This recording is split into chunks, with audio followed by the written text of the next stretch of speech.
Oh, by the way, I am Darlene Cavalier from SciStarter. It's nice to see you all. So just to reorient us, we're talking about 1 million acts of science taking place during Citizen Science Month, which is all of April. This is open to everybody. It's a global celebration. This call right now is to help people who are looking for ways to get involved in it as an organizer, event, project, program. That's who we're talking to right now. If you go to citizensciencemonth.org or 1millionactsofscience.org with one spelled out, they go to the same place. That website is right now really designed to help people prepare for April. And it's not too late to try to come up with a program or event. We have tons of resources there. You'll see them under event resources, planning an event, promoting your event, a press toolkit, really anything you need is there. If you're looking for ideas, there's even something called a recipe card. Simple ideas if you're a librarian or staff at a library or museum or community-based organization or school, pick one of those recipe cards. Look for a project that looks of interest to you. It's step by step. How to prepare, what you're going to need, what people are going to be doing, how to make it simple, how to talk about the topic, where to find subject matter experts if you're not comfortable talking about the actual scientific topic there. All of this is so we can get more people aware of opportunities to engage in real science that needs their help. That's what we're doing here. That's the participatory science part of it. So on the site right now, you can register to say, I want to be part of this. And you'll either register as a school or an organization or a project. So this is what Emma is showing on screen right now. It's a simple Google form. Sign up, let us know that you're interested, mainly so that we can easily come back to you, keep you updated on things that are happening, and of course, track your estimated number of acts. An act can be somebody submitted data to a project. So you can imagine how quickly we're going to get the numbers up because platforms like projects like Stall Catchers, which is an online game to help accelerate research on Alzheimer's. In April of last year alone, it was maybe even more than 300,000 data observations. Each one of those is an act. So that's awesome. Tools and apps like iNaturalist, they're so addictive. It's so much fun to go and look at the nature around you and upload pictures and weigh in on what other people are seeing. Each thing happens there is an act. And then there's thousands of projects in between there. Showing up at your event that you host, so library, school, you might do an introduction to participatory research, citizen science, community science, whatever you want to call it. And you may want to just count the people who showed up at your event. Those are all acts. They took an effort to get there and learn about it. By the way, one of the recipe cards is just for that, how to introduce this to classrooms and other communities there. So you would fill out that form. Those are the recipe cards. Very, very simple. Are one of those actually for the foundations introducing? Okay, we're going to add that. Emma, let's make a note to add one of those cards, probably right at the top, how to introduce it, because we do have a recipe card for it. So it's called Foundations of Citizen Science Training. Very simple. There's facilitator notes, there's slides. I'm telling you, there's everything that you need here. So once you register, we will be in touch once a week or so, or whenever your event is. We'll be in touch with you, and it's okay if you don't have an event too. We'll be in touch to say any updates on estimated number of acts, how many people, estimated number of acts. So that's cool. Then what we'll have is we have members of our team who will constantly be doing this type of research, looking at different platforms to understand how much action took place there.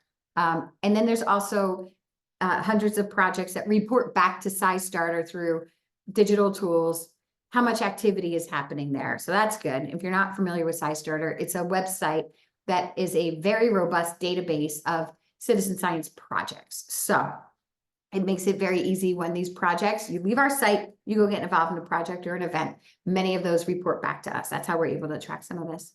The site also provides training and support for volunteers. So that's another way. The other way is self-reporting. So what Emma was about to show you is how our site will transform from preparing you to really making it very easy for a volunteer coming over to get involved quickly, and for anybody to report the number of acts. Tell us how they want to be recognized on the website. And so this is what the site will look like. There'll still be a way, definitely, to easily find upcoming events. That's what we're going to help promote for you. and upcoming projects, but you'll see prizes, encouragement to share your science on social media, fun, interactive stickers for social media. There they are, they're animated. I'm 1 in a million acts of science. Fun things like that happen.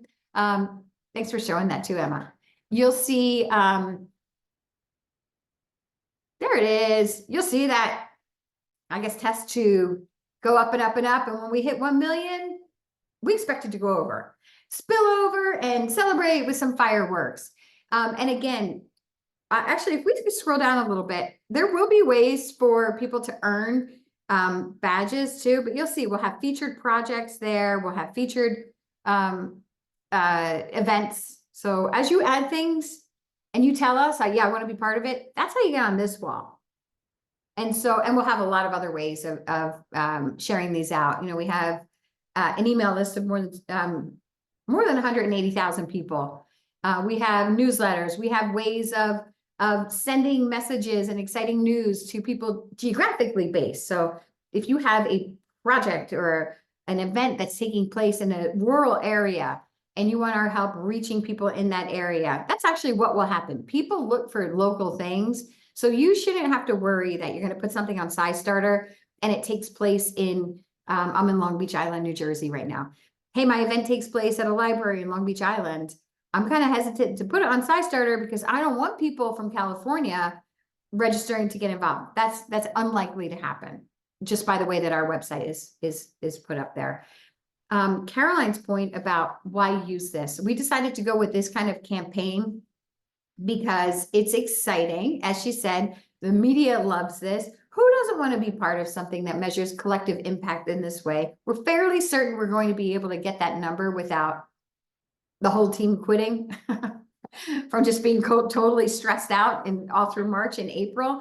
It's fun to celebrate. And this is the first year we're doing it. We have a commitment from the National Library of Medicine to continue supporting Citizen Science Month for several more years. So this is the first of it.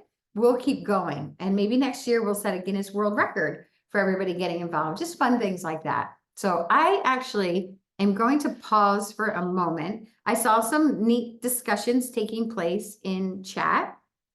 And let's see. Yeah, that's true. It's still not very common. That's all of our job security. When I go on when I leave somewhere and I say, oh, I'm going to talk about citizen science to my husband, he's just like, where are you still finding people who haven't heard you talk about this yet? I'm like, so many people, you wouldn't believe it. There's so much left to be done. So I'm going to pause and see if anybody here has any questions. And I love that it's a relatively small team. So any question is a good question. And we can spend some time with you, even developing maybe a marketing campaign or just weighing in on specific things for you, anything that you need. Who would like to go? I have a quick question. Yes. For the lead paint, I didn't see a card for that. Is there a card on the website for lead paint for all of us? Oh, that's a question for Caroline. I don't think there's a card, but Caroline, are you familiar with the lead paint project with all of us? So what we do with all of us is we direct people to the umbrella organization, because I think one strategy with SciStarter is we're the bridge people and the projects. You know, many projects are affiliate projects where, you know, you get your contributions back in your dashboard, right? The number and frequency of it, but you still go somewhere else to participate. So with all of us, because the way you're participating is the same, like, you know, you're sending in your samples, you're filling out your surveys. I know like you can dig a little deeper and learn more about like your own biodata and like your own genetics with all of us, but like we're pointing people to the same participation pathway. So we just, on SciStarter, we have the general All of Us project, and that's what we direct people to from Citizen Science Month. But it's very exciting that they have like so many different ways you can engage, like, and we dig into that in some of our events too. We recently added to the website most of our events that we're doing with all of us in April. And one of them is about environmental determinants of health. And I bet you the speaker we have for that event covers lead paint. Another one of the All of Us events, they're getting into equity and how all of us can help folks from the LGBTQ community specifically. So yeah, all of us, it's a huge project. Participation's pathway is the same, but the data can be used in a lot of different ways that impacts a lot of different people. So Thank you, Caroline. So Amani, are you is there a lead paint project that you've heard of? Yes, that's how I found out about All of Us. There's a way that you can test for lead in your home using a copper penny and a magnet. And most of our students, we have 2 schools that have students from 22 different countries that speak 16 different languages. And it's a very large immigrant community here. And when they come and go through the intake services, usually they're placed in what is affordable housing here. And affordable housing here is usually a building that was built before 1960. And they usually have lead paint and or lead pipes. So we thought this would be a great way to do something that's culturally relevant, as well as really provide a service for these families, because a lot of them have no idea they've got lead in their homes. Yes. Okay. I know which project you're talking about. I just texted the project leader to see if she's still accepting data for that project. Crowd the tap. That sounds like the one where you look for the pipes, right? Your water pipes. Yes, crowd the tap. I should have said that. No, that's okay. It's easy. I mean, there's so many. So we are going to, let me see what the project leader says about the status of that project. And I think that's a perfect one. If she's still collecting data for that, we can easily create a recipe card for that one. I think that's an amazing one. So Yes. Wonderful. For that. And that's been a Thank you. featured project for us at SciMonths in the past. So we already have the bookmarks for it and all the merch. Yeah, we just have to make sure it's still running, that she can use the data, but I bet she can. Okay, that's a great question. Thank you for that. Anybody else have a specific, or I mean, if that's not running, do you want a recommendation for a different project to engage people in that's health related too? And you're on mute in case you're going to answer. We'll come back. Amani, if you want to think about another project that we can help you with, even just like the general framework, hey, I need something that people can do together in person within an hour and health related, we can help find another one if that's useful. I think Okay, ICT that would be good useful. fit. Oh, sorry, Amani, you go first. Yes, that would be useful. What we've done in the past are the monarch butterfly way stations, but of course, that takes a whole year to prepare for, because you've got to plant in May, Yes. the native plant. And where are you located? Kansas City, Missouri. Okay. All right. Yeah. Emma's got some trips coming out there, I think, too. All right. We're going to come back to that. Caroline, were you going to recommend something? It'd be great if it's one of the recipe cards. Yeah, I see change. And I know that the recipe card for that one's in draft, but that's a project where anybody and everybody can be a climate reporter. So you take pictures of different climate impacts and give a blurb about the human impact. So it's collecting qualitative data.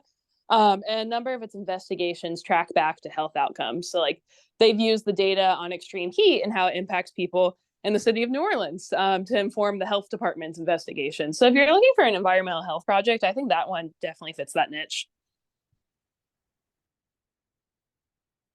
The project leader also replied back that she doesn't have the capacity to take on more data for Crowd the Tap. So that's good. She got a lot of data, which is great.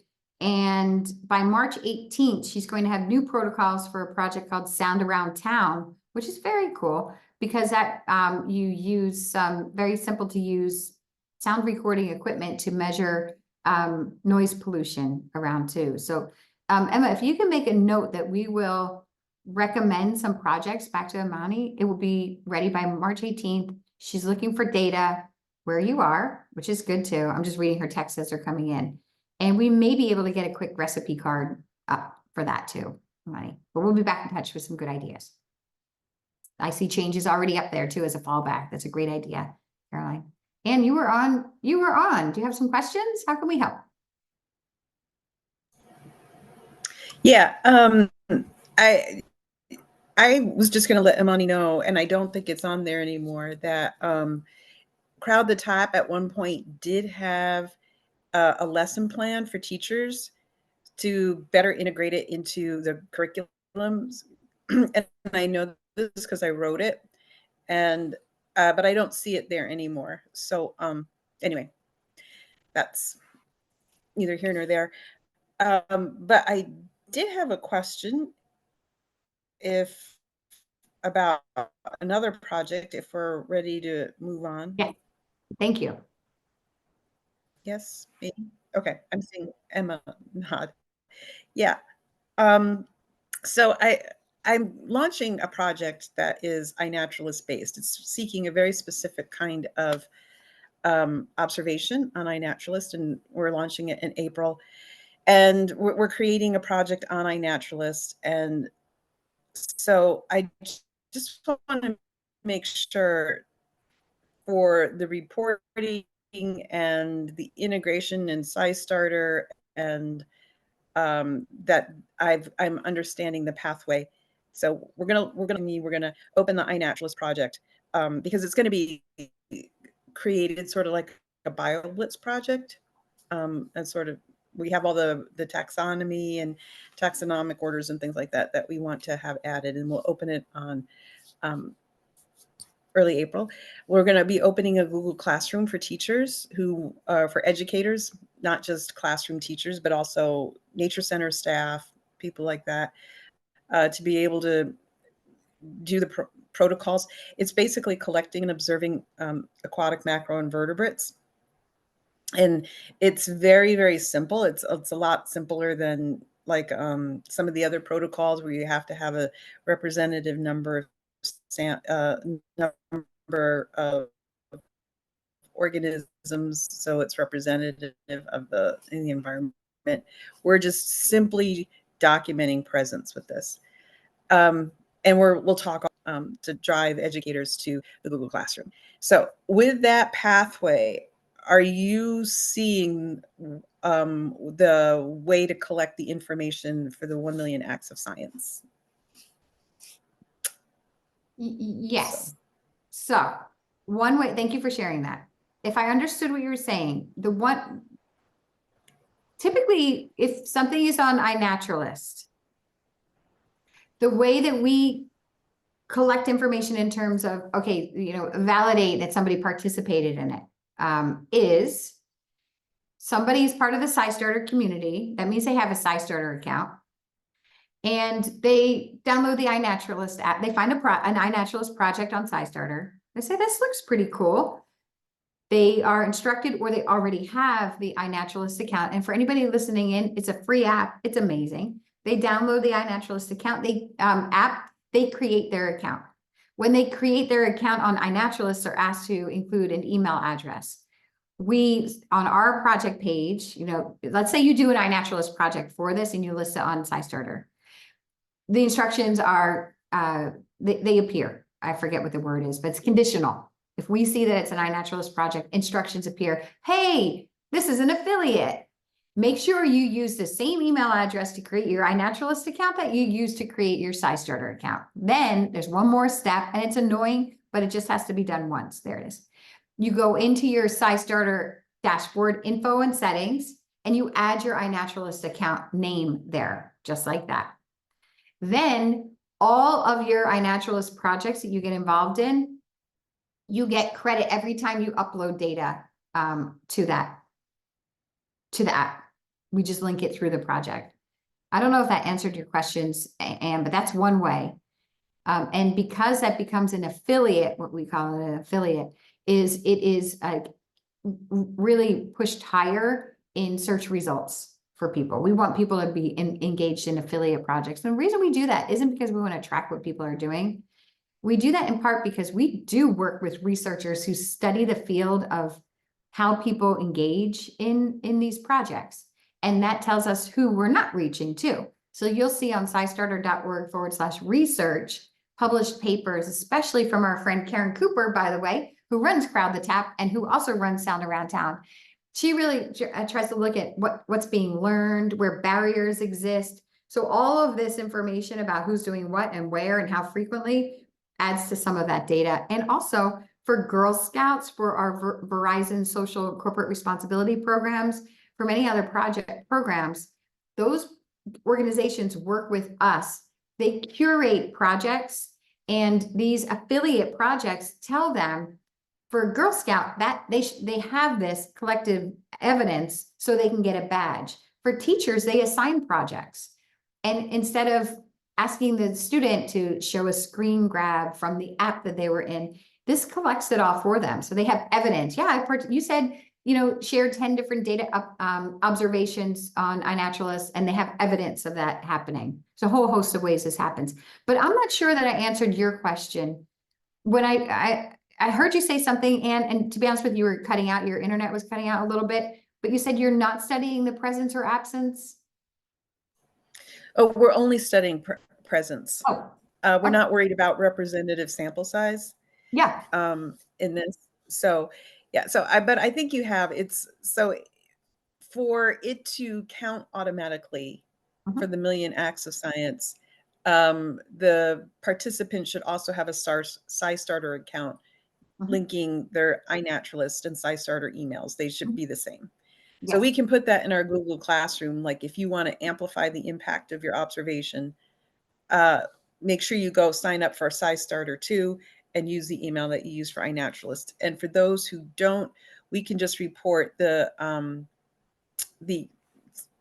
number of uploads, but we'll sort them by date and location. So we'll see how many people are actually participating in April. It's kind of tough to do in April, but still pretty early for a lot of places. But we'll see what we get. You'll be. Yeah. Go ahead, Sarah. I mean, Sarah. Emma. I've been called a lot of names. Don't worry. I was looking at SciStarter and your names, so I combined it. Sorry. That's okay. And you mentioned you have trainings happening in April. Assuming they're learning how to do this process, those would be in preparation to do all those acts. So participation in those events should count for acts of science as well, if you wanted to report those. Darlene, do you mind if I share the reporting form options of so this is our wireframe for it, so not the official, but it would be for doing that, because there's opportunity. We didn't publish it yet, so there's opportunity for feedback. If any of this is confusing, if you guys don't mind for the next 2 minutes kind of being our guinea pigs on that, that would be helpful. Thanks, Emma. Yeah. And if you host an event, a training event, you could report how many people are involved in that and how many people are prepared to do your project, because that would allow you to note them in the 1 million acts. So they would be included within that just for the training itself. So if it's too early to get a lot of data on the actual iNaturalist project at that point, it can still count the training as well. And this is what it looks like right now. So it'd be your email as a facilitator. How would you like your name displayed? The organization you're representing, and then if it was an event, writing out the event, which in this case would be any that you already add to SciStarter will autofill once you start typing it. So that'll show up, and then the number of acts that is part of it, and number of people. So number of acts for an event, since it's an event, I wonder if this would just equate to how many, if you do practice. So it's kind of, actually, Darlene, would this be, if it's required for events, I'm curious if you wanted it to match, we might need to clarify that, matching the amount of people there if they're not necessarily practicing, or if you're calculating how many practice rounds of the acts. Yeah. Or depending on what type it would be, if it's an event, then it would just be required amount of people, not required of acts. Oh, I see. Yeah. Maybe they're not required. Yeah. Possibly. This makes sense in that. Yeah. And then if they want to be noted, you can write their first and last initial. That's right. So that Anne is how you would tell us. You would look, like you just said, sort by date, and as soon as possible, close to April 30th, you would say, okay, here's what we have. The other way to do it is, I think this form is set up. Is it, Emma, where that could happen weekly too? Like if you did it halfway through because you wanted them on the site. That's a challenge I think we're going to have, is for people who wait until the end, which makes sense. We kind of miss that opportunity to celebrate participants if they wanted to be listed on the site or count all those contributions. We'll be biting our nails until April 30th when they all come through. Got that. Yeah, there's and Amy, you just noted, do we fill out one of these reports for each event? There's another button down here that says add another project or event. It's not a live button, so I can't press it since it's in draft, but that'll appear, that'll have another one of these boxes appear. And so it'll allow you to do multiple events at the same time. Yeah, so if you waited until after a couple events, although I will say, for sake of the test tube growing and the whole our team biting our nails, we'll be checking in weekly to see if we can start adding them anyway. So you might end up doing a report per event if you're, Good point. if that would make sense for you. Yeah. So any comments that you have here? Let's see, we have some things. So, Anne, did that answer your question? Okay. So this is the reason too, to submit the interest form, because everybody who submits there, what Emma showed first on the current Citizen Science Month page, everybody there we know to check in with. So you don't have to remember, oh shoot, I forgot to, where did they say to go find that report? We'll make it easy for you to send in those reports. We'll be reaching out. Okay, so we had Laurie has a question here. Oh, and just Anne, too, you want to, you said you are creating this as a project on iNaturalist? Yes. Great. Okay, awesome. And then when you add it to SciStarter, we'll look for that. But Emma, let's be sure to look for that just to make sure that we prioritize promotions on it and that we have it, and we'll test it too as an affiliate too. Just make sure it's all working well. Great. And then yes, excellent. Okay. Can I ask Anna another quick question? I'm sorry. I was reviewing the project. I just wanted to check, is this open to anyone across like the US, or is it just specific to South Dakota? This is open to anyone. The iNaturalist project is geographically limited to North and South America. Oh, okay. So it's pretty broad. Okay, gotcha. I wanted to check just in case we'd be able to promote it in other ways to make sure I'm not just doing the small location of South Dakota. Okay, sorry about that. Go ahead, Darlene. Well, I just have one more question. If there were a day in April for people to get involved in this, and it sounds like it might be later in April, so more people can find them. Do you want to think about a day? What we're looking for is things that might relate to, you know, a holiday. I don't know if there's like National Aqua Vertebrate Day, you know, something like that. We can really shine a light on it because we're going to print out a calendar. We're going to have a designed calendar of things to focus on every day, event, project, and some of them do relate, like something about Frog Day and so forth. So I can certainly look. Like now, I mean, most aquatic macroinvertebrates are insects. So if there's an insect day, I don't know. I'll take a look and get back to you. okay, That's a that great sounds good. idea. Yeah, it'll be fun. Looking too. Yes. I know And then- your training is on the 11th, and will you have multiple going on throughout the month? Because I wonder if it would be a day that we would reference. You should sign up for this training, or a day of one of the trainings. That would make sense too. So good to think about in terms of that too. Yes, that's right. If we need to share out the training for it. Yeah, so that All could be right. a holiday enough. Yeah. Let's see. We're going to go up here a little bit to Laurie, and then we're going to make sure we get Amy's question here. 2, 3 classrooms. That's cool. We have one account, a teacher's account. Great. General question, what our contribution account is 1 data point. Yes. Yeah, that's a great question. And we would love to know if you know what the projects are already, that will help us because we may be able to just help track them for you. This is in response to Laurie's question there. And Laurie, you're free to hop on and talk if you're in a place where you can talk. That's great. If not, that's okay. The other way that the 40 participants can count is when it's time to fill out the report where you tell us what happened. So that's going to be on the Citizen Science Month.org page, which is also the 1 Million Acts of Science page. That's where you'll report, this is what we did. And you'll have an option there to say, here's how many acts.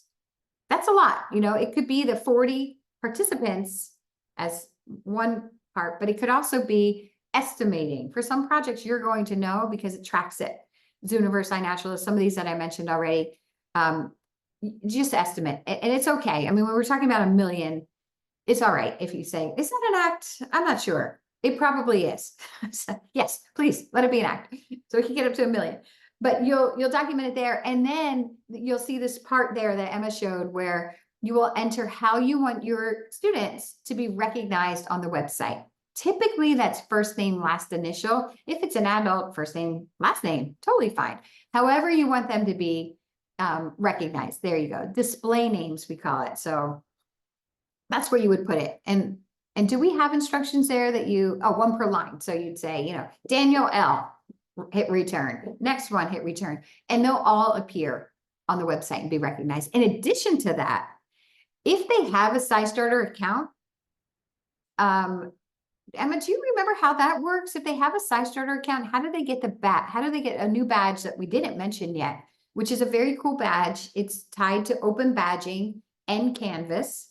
And the taxonomy that's used to say this person acquired, developed, or did these things, usually skills or competencies, it's actually baked in the badge. And the taxonomy that's used there is also used by LinkedIn. So it's a kind of cool way of saying, I did this, you know, and so it's more than I did this because it has everything baked into it. So there's two things you can get. You can get a participant certificate. So if you want your 40 students to receive a certificate, you would need to add their email address. You may not want to do that. You may just want to get one and you write it out, print it out and write it out. For older kids in particular who are allowed to have SciStarter accounts, the participant badge, Emma, walk us through how that will work. Assume we have the badge already. Do they have to log into their SciStarter account and then report? So They're if you participate while logged in, so you're marked as having contributions during the month of April, it'll be automatic because it'll be within SITSI month. You That's automatically are a part of it. As far as I could tell, unless because this is still in draft, so we can make the change too. You do have the ability to request. Let me go back to the form to show you. So when you fill out a form, I'm reporting what I did by logging in. This automatically this would be the other option of making sure you're logged in, so it keeps score of all your acts, and you just certify how your name would want to be displayed and say what projects you did. So it's like either additional ones that are not affiliate projects, or if you want to count the affiliate projects in here to just have the full report ready. This would definitely get you the badge, but there's kind of we're open.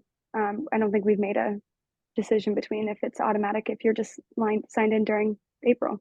Yes, it actually, thank you for that. The badge is automated. So, and that actually, all your participants, if they also have SciStarter accounts and contributed data to the INAT project you set up, they will get a badge. It's just emailed to them and they can claim it if they want. So they'll already get that.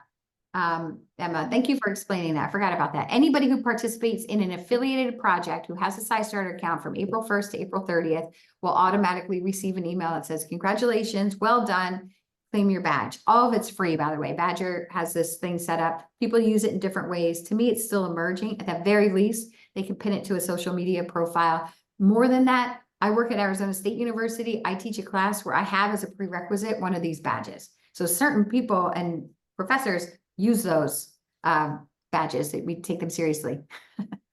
Yeah, I can show you what it looks like too, since we're here. It will show up under your, not education, licenses and certifications. So if I go to mine, teaching in higher education is one of our trainings, building data literacy, foundations is science, and libraries is community hub. So the foundations one, for example, if I click on it, we'll go to the description on Badger. So this is all the skills I had.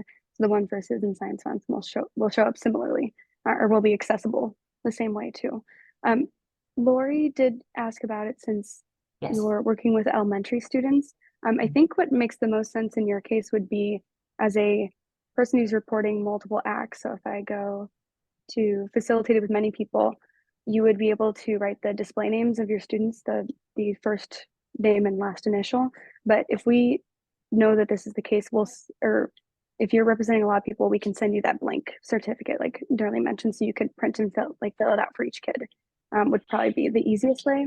I'm not sure if that'll be something we can automate, although we can think about it. Yes. And the display name could be your school as well. So it depends on how you want that listed. We kind of have that. So I don't know if that answers your question. Let's see. Something in partnership with our library. Oh yeah. Ooh. That's cool. Look, Laurie, where are you located? I'm in Madison, Wisconsin. Ooh. Oh, This great. has been super helpful, and we're starting kind of small this year. We figured we'd try to get it. That's why collaborative and do things outside. And kids have already participated in a couple citizen science projects, so they're not unfamiliar. Super excited. And Yeah, I forget what you just said, but yeah, we can always try to make them, the badge thing and the certificates at the end are awesome too. So Yes. thanks. Yeah. Please do when it's there. It would be cool to have a picture of your, your classroom where we say, hey, share it, tell us, because we really want people to see. And that's another neat way to do it too. It could be, no kids' names, but here we are from, our school in Madison. You'll see how it says share. I think that's mostly Instagram. I think that mostly pulls from Instagram. So if you use a hashtag of 1 million acts of science, it gets pulled onto that page. That'll be fun. And I also want to say that we work with 900 libraries around the country. We probably have one near Madison. It sounds like you might work with a local library too. They often have equipment, fun things, field guides, night meters, so you can learn how to measure light pollution outside. So that's worth checking out. I just saw one for Madison. What one was that, Emma? The one right before These that. are, Yeah, there it is. I don't know if that's near you, Lori, but there's one at a looks university. like it's in the middle of the lake. In the water. But Oh, the that's other, something. That's not far from us. Yeah. the other And thing I'm it's going to far see away. is you might also want to look at those recipe cards that we've referenced, because there's really good projects. One is a pollinator. One is about, it's called the Great Sunflower Project, but it's actually for any flowering plant. It's a really good one for young kids, in part because it has coloring sheets, matching worksheets to match what pollinator is responsible for the breakfast that you eat. It's an amazing way to introduce people, kids in particular, to what pollinators are. I learned a lot, by the way, doing this. I don't think I realized that there were so many pollinators out there. And it steps them into then being observant and looking for, and a very, very simple way to collect information within, I think you watch a flowering plant for 5 minutes. You try to identify all the pollinators that came to it. You simply submit that information online. It's very simple. That's a great project to do. Even zero, absence of that species or any species there. So I would look at that one too. Yes, great. Thank you. And I think I did put our name as somewhat as our school. I forget what I signed us up, maybe Lincoln Lions 3 or something like that. So Great. yeah. I will Thank you find so much. and connect your name. Absolutely. I saw it might be that Bazio may have had to leave. And I'm glad that you joined us, and we'll send the recording to everybody who registered as well. Caroline, do you see the note with Imani? Maybe that's about Wild Hope? Oh, I think that's the NNLM, all of us. Oh, okay. I thought it said something about a screening. Yeah, we were yeah, supposed to do a screening as one of the requirements. That was my understanding. Yeah, I don't know if there were changes made or what exactly happened, Imani, but this is definitely Caroline. Caroline, are you still here? You might have had to step away for a moment. Yeah, I'm here. So you are. I think Imani might be asking about the All of Us grant, but Yeah. Imani, you would be eligible for that if you applied with a partner library.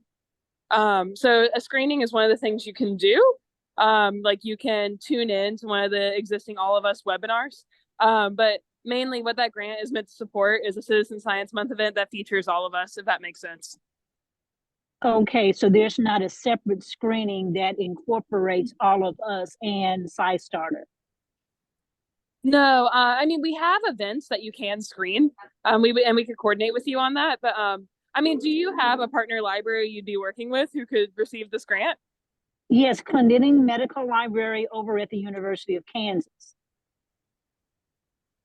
Phenomenal. Okay, well, we'll be in touch via email, and I think we can work out the specifics. That's really exciting. Yes. I didn't know if I could even use this as a training screening, just so the teachers will know what they have to do. We're trying to make this a citywide event. I think we'll want to work something out specific for you to make sure you really, get in touch with your audience. And a medical library might be ineligible, so I think an email follow-up would be good, just to make sure that, I mean, no matter what, we'll support you, but just to make sure you qualify for this grant, we'll have to get in touch with our NNLM friends. Okay, yeah, that would be great. I have a couple of emails I've already sent you that haven't been responded to, so. Yeah, and thank you for your patience on that. We're working with our NNLM team, and we're trying to make the grant as accessible as possible. I know they broadened the requirements recently. So thank you again for your patience, and stay tuned. Yeah, I Thank think you that's so much. good news for you, Manny, because I saw some of those emails and they did broaden, but I don't want to say too much because I don't know the details of it. But at first they were very, very, very strict about what libraries, who they're allowed to work with. But yeah, so Caroline, you'll connect directly with Manny? That's a yes. Just went back on. Thanks, Caroline. All right, let's see. Do we have any other questions, concerns, recommendations? What maybe, since we have a couple minutes left, if you don't mind, what could have been more helpful on the Citizen Science Month website to make some of this clear? I know it's, devil's always in the details, but is there anything we could have added there? Thank you, Laurie. Yeah, and hit us up with an email. Anytime. Any questions, concerns? And you'll get back to us with a day. And Manny, when we find out what this is, because you want to make it citywide, we should talk about that too, because we can probably help reach out to press in that area to help, really make things bigger there. That would be wonderful. I already have the 29th scheduled. What we're going to do is have a training for the teachers and feed them lunch at the Kaufman Conference Center. So we want to make this an event for them. That's the week of our spring break, so the teachers are not in school. Okay. So the 29th is the day that we're going to do this luncheon for them. Okay, let me make a note. I'm just putting that here in our calendar. Okay. And remind me where you're located again? Kansas City, Missouri. City, yep, okay. All right, so we are going to figure this out and I definitely understand why, okay, and we'll come up with a replacement project for you. Either it's IC change, perhaps. That one would require people to go outside and do something, but so would sound around town. But we'll be back. Yeah, and Amani, no matter Let what, me- even if the grant eligibility requirements don't work out, I can commit to supporting you in your event. I'm really excited. Wonderful. I'm so glad to hear that. What I wanted to do was have that be all of us lead paint be the primary initiative, but let the teachers choose. Since this is a citywide event, let them choose with their classrooms what they would want to work on. But we want to have a core group of teachers that are going to participate in the lead paint analysis. Yep, okay. So we could help curate projects that would be Okay. good health, environmental, human health related. So it won't be overwhelming for the teachers as they're thinking about what projects work for their classroom. Maybe it's like 3 projects and we say, hey, here you go. Here's 3 different ranges of the projects. I think that would be good. And then you're saying at the event, they would experience it. They would get to, that's a great way for them to learn how to do it. It's a little late, the 29th, for them to engage their classrooms in Citizen Science Month, but that's okay. I think the 29th is a good target for an event that gets people together actually doing possibly all 3 projects, because they'd be doing it as a demonstration for themselves, figuring out which one to take back into their classroom. Is that what's happening?